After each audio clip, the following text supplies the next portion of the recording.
Pure politics की करते हैं शुरुआत। साल 2014 जब नरेंद्र मोदी प्रधानमंत्री बने, तब नक्सलियों के उत्पात की खबरें आए दिन सुनने को मिलती रही। प्रधानमंत्री बनने के बाद नरेंद्र मोदी ने नक्सलियों पर लगाम लगाने में वो जुट गए और आज उसका असर दिख रहा है। नक्सलियों से संबंधित खबरें तो आती हैं, लेकिन बहुत कम, और फिर जो आती है वो या तो नक्सलियों के मारे जाने की होती है या फिर सरेंडर करने की। दरअसल मोदी सरकार ने इसको जड़ से खत्म करने की कोशिश की। केंद्रीय गृह मंत्री अमित शाह फुल एक्शन में है। लगातार स्ट्रैटेजी बनाई जा रही है।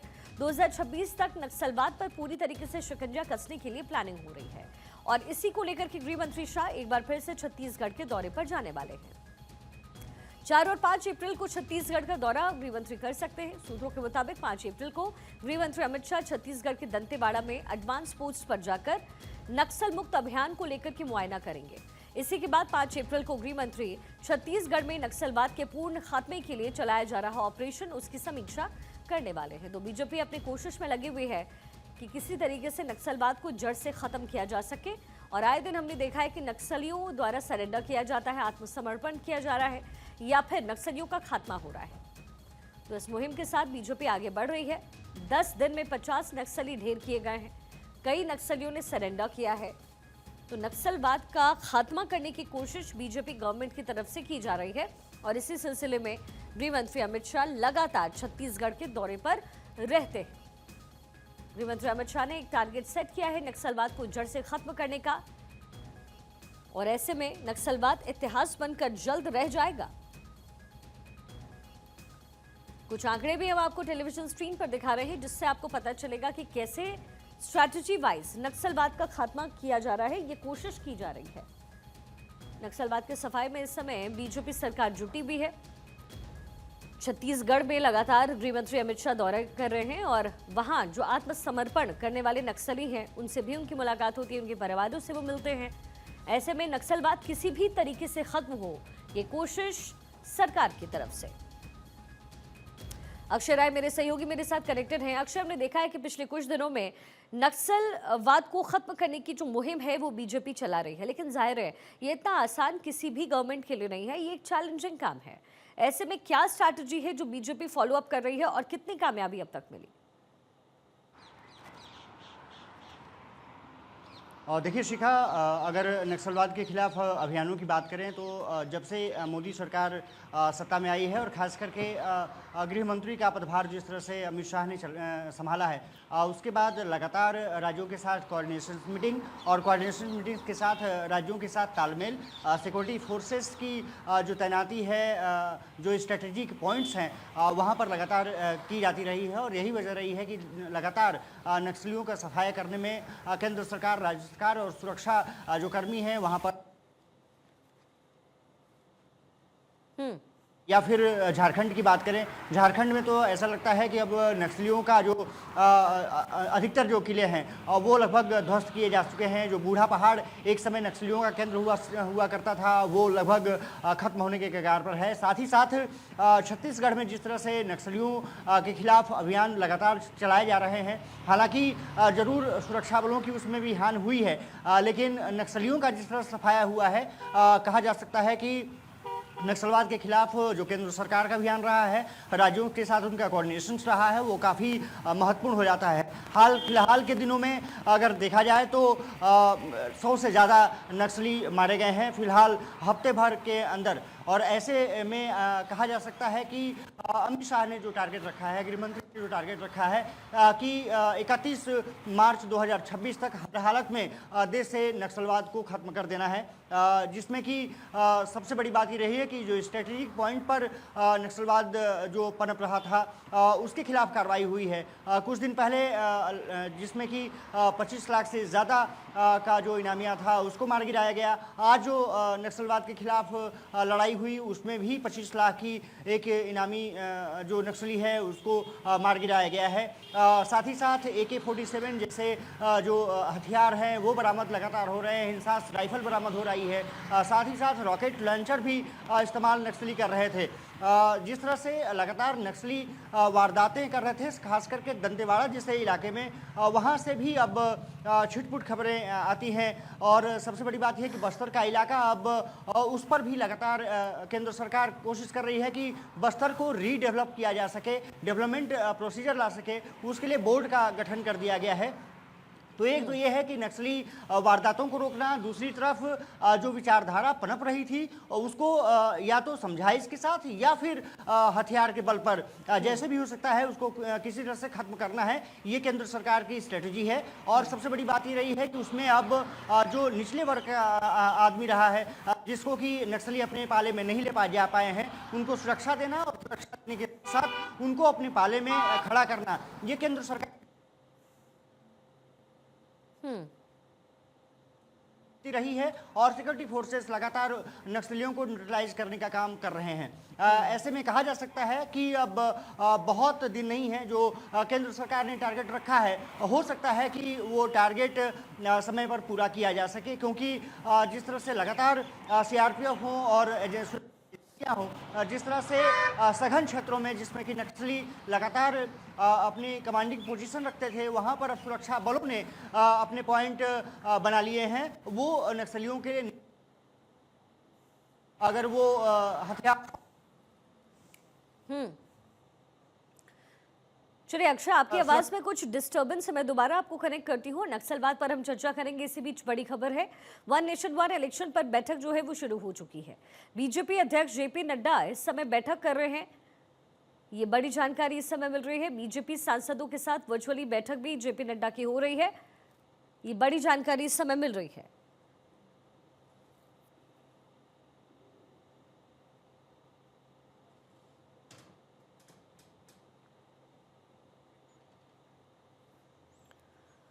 चलिए दोबारा आपको लिए चलते हैं, अक्षय हमारे साथ कनेक्टेड हैं। अक्षय, नक्सलवाद हमने पिछले 15 सालों में देखा है कि नक्सलवाद में कमी आई है। अब जाहिर है इसकी जो कोशिशें हैं वो खूब हो रही थी पहले से ही, और पहले सिर्फ छत्तीसगढ़ मध्य प्रदेश ही नहीं बल्कि जो बिहार वाले इलाके हैं, जो अंदर दूर दराज वाले इलाके हैं, वहाँ भी नक्सलवाद का खौफ बहुत ज़्यादा था।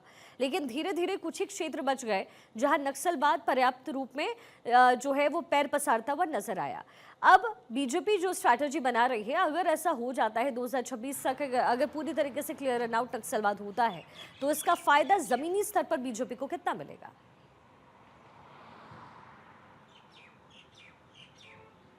और देखिए, अगर नक्सलवाद की बात करें तो पिछले एक दशक में लगातार कार्रवाई हुई है, लेकिन उससे पहले भी नक्सलियों के खिलाफ कार्रवाई होती रही है। लेकिन कहीं ना कहीं स्ट्रेटजी में बदलाव किया गया है, और वो बदलाव की वजह रही है कि बिहार के इलाके अब नक्सलवाद से पूरी तरह से लगभग खत्म हो चुके हैं। कुछ पॉइंट्स जरूर बचे हुए हैं। झारखंड बेहतर एग्जाम्पल है, वहाँ पर नक्सलवाद अब कुछ पॉइंट्स में टूटा हुआ आपको दिख सकता है। कि जैसा मैंने जिक्र किया, बूढ़ा पहाड़ एक समय बहुत बड़ा इलाका हुआ करता था। हालांकि अभी नक्सली झारखंड में हैं, ऐसा नहीं है कि पूरी तरह सफाया हो चुका है, लेकिन अब उनका जो स्ट्रेटेजिक पॉइंट पर है वो बहुत कम है। साथ ही साथ महाराष्ट्र, बिहार के अलावा और इसके बाद आंध्र प्रदेश, उड़ीसा के जो इलाके हैं, ये थोड़ी सी नक्सली क्षेत्र में सिमट रहे हैं।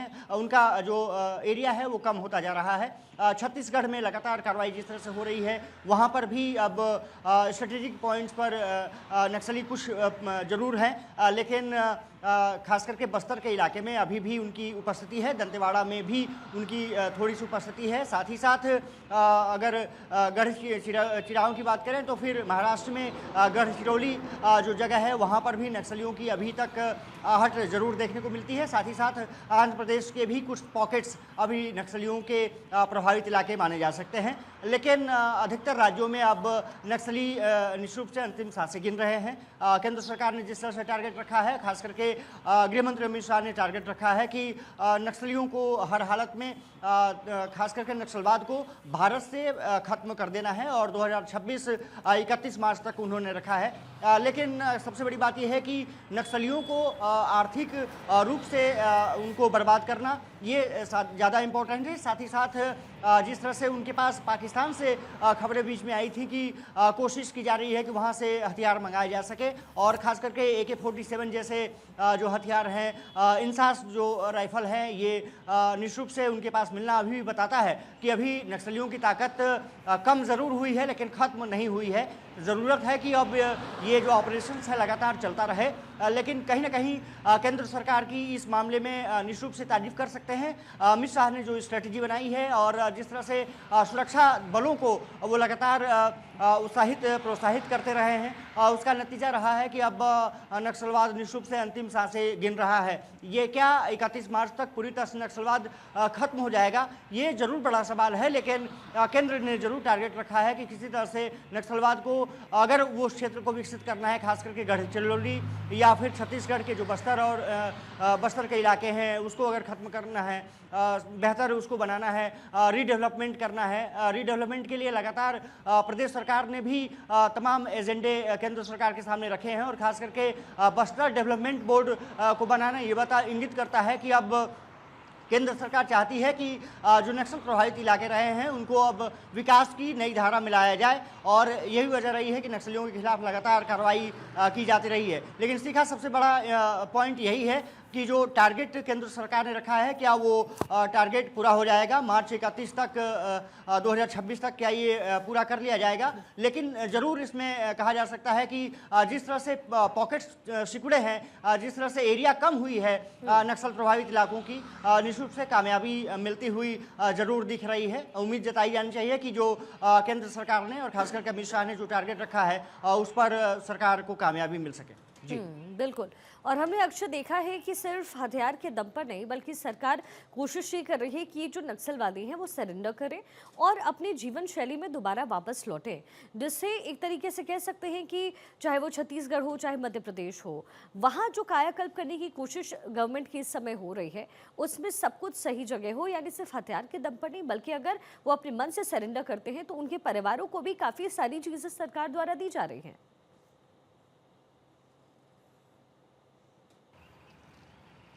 बिल्कुल, सरकारी योजनाओं का लाभ उन्हें लगातार मिल रहा है। लगातार सरकारें कोशिश ये कर रही हैं कि अगर नक्सली अपने आप को समर्पण करते हैं तो निश्चित रूप से उनके परिवार को उसका मुआवजा मिलेगा। साथ ही साथ सरकारी नौकरी तक भी बात दी जा सकती है। घर के लिए जो मकान हैं उनको दिए जा सकते हैं, और मध्य प्रदेश, छत्तीसगढ़, तेलंगाना, आंध्र प्रदेश, महाराष्ट्र, बिहार और झारखंड, ये जो इलाके हैं नक्सल प्रभावित रहे हैं खास करके। लेकिन जैसा मैंने जिक्र किया कि ये एरिया लगातार कम होती जा रही है।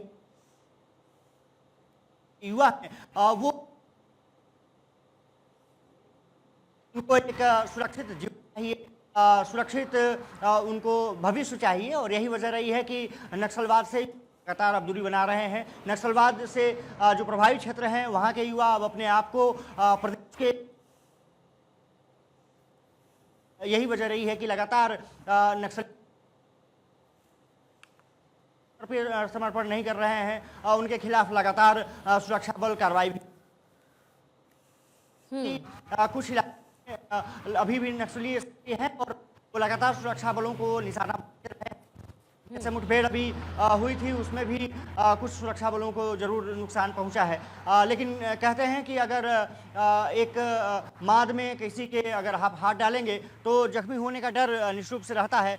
वही हाल है, लेकिन कहीं ना कहीं अब स्थिति होती दिख रही है, और वहाँ के युवा चल रही है जिस नक्सलवाद को जड़ से खत्म करने की कोशिश। निश्चित रूप से उनके, बिल्कुल अक्षय, आप बने रहिएगा हमारे साथ। और नक्सलवाद को जड़ से खत्म करने की कोशिश इस समय बीजेपी गवर्नमेंट कर रही है। शाह ने एक टारगेट को सेट किया है और 2026 तक अचीव हो जाए, कोशिश गवर्नमेंट की इस समय यही है।